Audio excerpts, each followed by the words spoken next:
the National Institute of Standards and Technology, a non-regulatory agency of the U.S. Department of Commerce, has released an overview of blockchain technology, aimed to clarify the central characteristics of the technology, its limitations and common misconceptions.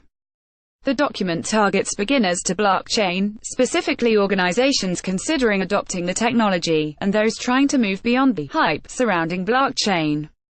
The authors remind readers that businesses are often tempted by new technology, but that they should be sure that the blockchain is appropriate for their operations before diving in.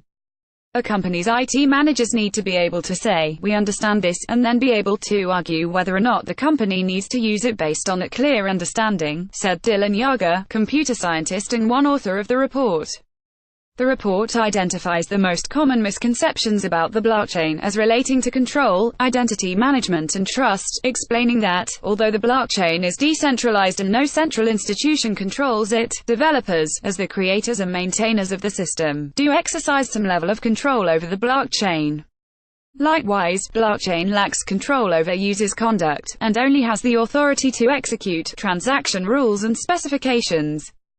People, the paper says, are often mistaken in thinking that the blockchain provides a means of attributing real-world identities to those associated with private keys.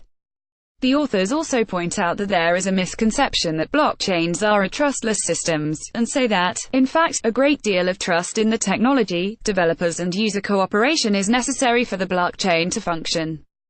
As for limitations of the system, NIST states that the immense amount of energy and bandwidth required to power the blockchain is problematic. Further, because users must manage their own private keys, losing the key comes with higher risks than losing a username or a password on centralized platforms. The report is open for public feedback until February 23.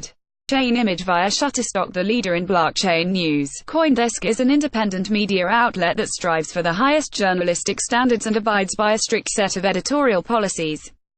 Have breaking news or a story tip to send to our journalists? Contact us at news@coindesk.com.